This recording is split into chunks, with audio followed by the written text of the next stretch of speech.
I'm out here just doing some squats. Something came to me, not right now, a little bit earlier, but I want to share with you guys. Never apologize for raising your social or your sexual market value as a man, your SMV. Why? I'm gonna tell you why. Because a woman's sexual market value when she's in her 20s is always gonna be high if she's attractive, right? And here's the thing, right? A woman can always go to a man's house to have sex with him. As a man, though, if you live with a girl, you can't go to a woman's house to have sex with her. Reasons being, well, I mean, you can, but I wouldn't advise it because she might have crazy ex-boyfriends, a crazy dad, or she sets you up, right, to get robbed, especially if you got a lot of money or a name or you're kind of famous. That shit happens more often than not these days. You know what I'm saying? And plus, we're not on some high school boy shit anymore, going over to fucking girls' houses and shit. Girls kind of expect you to have a fucking spot. You know what I'm saying? So, as a man, you got to be focusing on actually keeping your logistics open. Logistics meaning, you got a place, you got a car for transportation. You know what I'm saying? You know where to go. Maybe out for a little like hangout session before you go back to your pad type shit. Your pad has to have no roommates. There's a lot of different like boxes that need to be checked for it to be like a full green light for you to even get laid as a guy. So always be raising that sexual market value in. Really think about this before you let a girl move in with you, because you pretty much turn off all your options, but she still has hers. She still has her availability. Now, I live with my parents still, so I let my girl live here because my options are kind of already turned off because I live with my parents and stuff. I'm not trying to bring a different fucking girl to the pad every single fucking day, because then shit gets awkward, shit gets weird, energy gets tense, all that good shit, right? Plus, it's a little bit tricky to bring a girl over all the time when you gotta fucking, you know what I'm saying? And that's not a good incentive to get out of the house. You know what I'm saying? If you're bringing it, you get too comfortable at home, it's not a good thing. So, social or sexual market value needs to always be raising as a guy, and prioritize it. Not just to get laid, guys. Not just to get laid, but just for the mere fact that as a guy, you want to have more opportunities, more options, more things going for you, more opportunities. Don't close yourself off to opportunities. A lot of guys out there are closing off their opportunities and they get desperate. And then they qualify themselves to women just naturally. Like literally just naturally because they're so desperate. They qualify themselves to women. I saw this girl post something today that she said, man, I hate alpha males when they don't, or she's like, I hate these alpha males that make me, what did she say? She said, she said, I hate these beta males that make me pay for their date. I'm looking for an alpha male that will handle it. Now, here's the thing, right? Alright, let's really look at the picture. What she was probably talking about is like these fucking boy-ass douchebags that she calls beta because they don't have their shit together and they probably couldn't even pay for it if they wanted to, right? And she wants an alpha dude that like doesn't mind paying for it because it doesn't even matter, right? So she wasn't actually talking like, yo, she's got it twisted and mixed up, but regardless of the fact there was a ton of guys commenting on that post saying, oh, I would never do that. And they're all beta males, right? So all the beta males are on the post like, oh, I would never do that. I would never do that. That's not me. How could he even live with himself? You deserve better. You're so beautiful. You'll find something. Like, right? And it was like, all the way down. Like hundreds of men. Just fucking loser-ass fucking beta males lining up like, please choose my meat.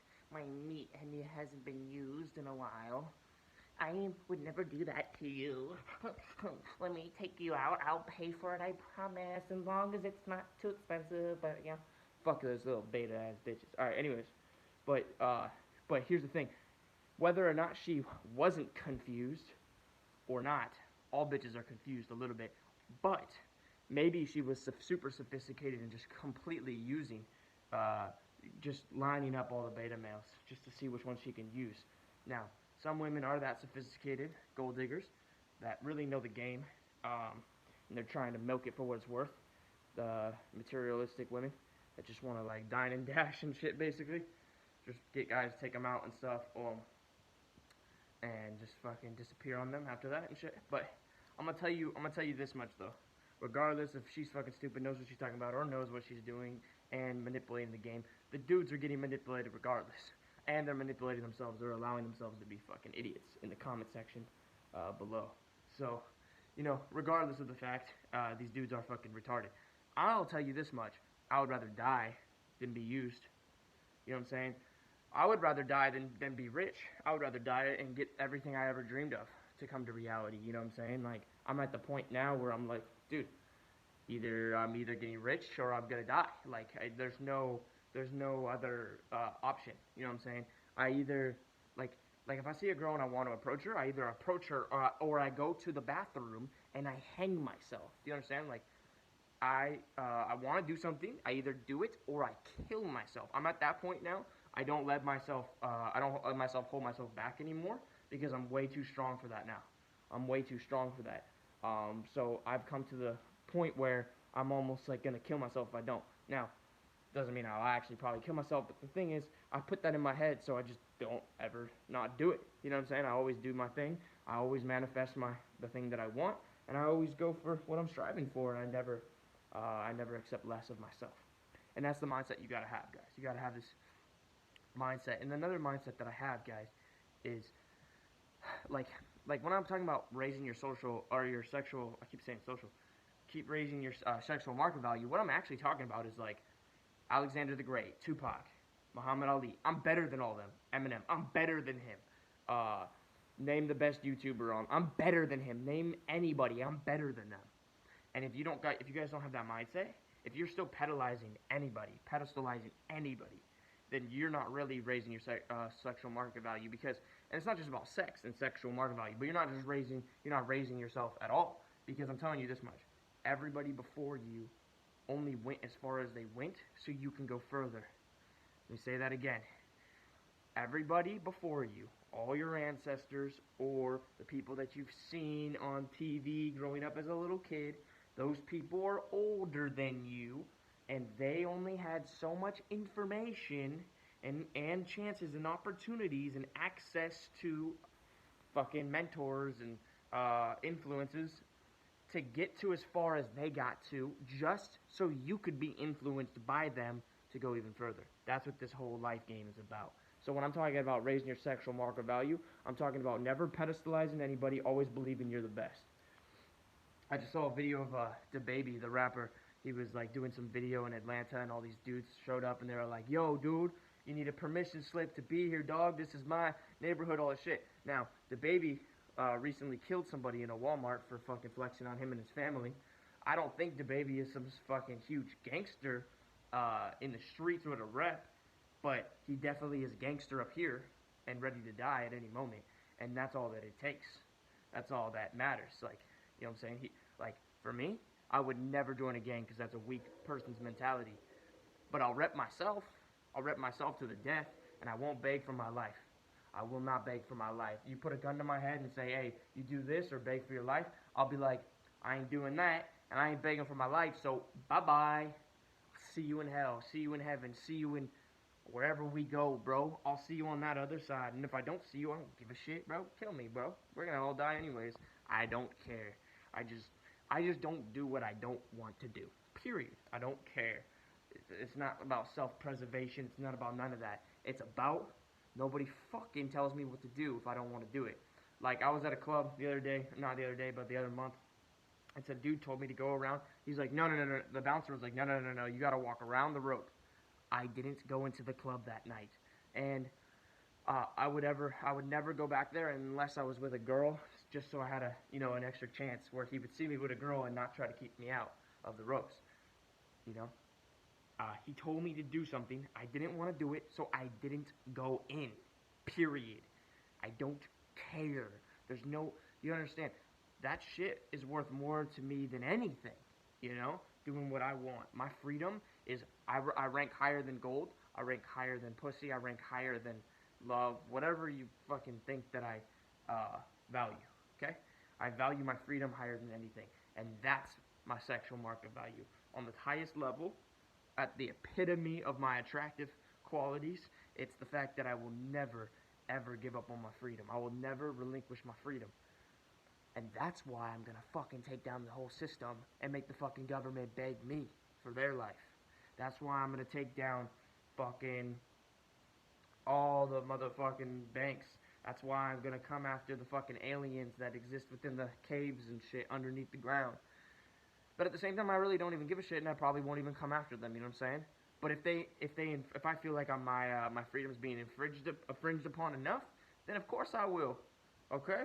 And this video might get my whole fucking channel deleted. This video might get my whole fucking this might even get me raided. I might get raided right now because of fucking some shit I said on the internet. And these motherfuckers put a gun to me and say, "Hey, you said some shit online. We're about to take you to jail."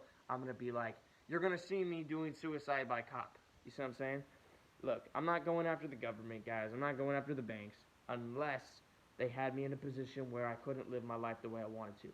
Right now, I have enough freedom to do what I please. So I'm not about to kill nobody or do anything like that. But if they infringe upon my freedom more than I deem, you know, enough to piss me off, I'm fucking coming for them, dude. And that's how you guys should feel as well. And here's the thing. I'm not afraid of them fucking coming for me for saying that, because that's some fucking Paul Revere shit. You know what I'm saying? That's what this whole country was founded upon.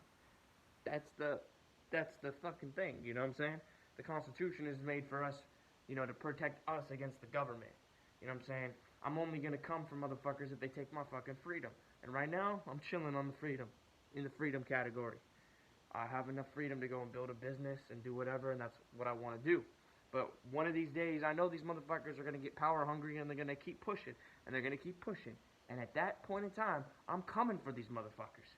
You keep pushing and encroaching upon my freedom, and eventually I will snap, just like any human being should in their right mind. You know, I'm not talking like I'm crazy. I'm talking like I'm sane, and that's the key here. You guys, you got to understand. Motherfuckers take our freedom, we got to kill them. Alright? Motherfuckers lie to us about 9/11. Well, we gotta get to the bottom of that. You know what I'm saying? Motherfuckers make up Al-Qaeda and fucking run it, and it's all controlled by the banks. Well, you know, at some point, we gotta say, hey, what's their agenda? Is it New World Order? World domination? Okay. We gotta get to the bottom of that. You know what I'm saying? And whoever's at the head of that, if it's meant to harm us and meant to hurt us, we gotta fucking go get them, you know? Because the Buddha once said, like, it's not a lie when you're just encouraging people. Like, you tell somebody, hey, it's only 2 more miles up the road, but they're about to collapse, but it's really 15 miles, and then you just got them to the next person who said, hey, it's only 2 more miles. And the next person said, oh, it's only 2 more miles. And Buddha said that's not actually lying, that's just encouraging humankind. So maybe, just maybe, the whole lie about terrorism in 9/11 was necessary to get us into a new world order that was helpful and good for us. Well, if that's the case, then I'm not mad. You know what I'm saying? I'm not mad. But chances are it's not what it's about, because life comes with the good and the bad. You know what I'm saying? And if you guys are the bad ones, you're taking my freedom, I'ma come for you. Just kidding. I don't even give a shit, guys. Just don't fuck with me directly, and you're fine. But if it affects me indirectly, I'm coming for you. Alright? Like